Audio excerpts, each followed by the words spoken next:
রমজানের প্রথম রাত। এই রাতটা আমরা সাধারণত কি করি? খাবারের প্ল্যান, শপিং, রিলস, গল্প। কিন্তু আসমানে এই রাতে কি হয় সেটা আমরা জানিই না বা জানতে চাই না।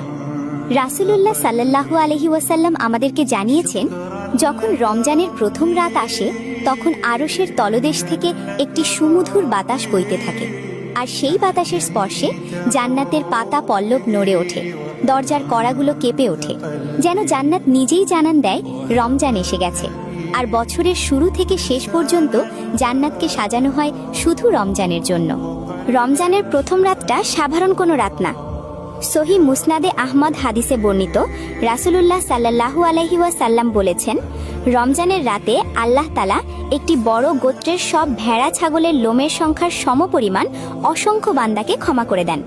সুবহানাল্লাহ। ভাবো তো,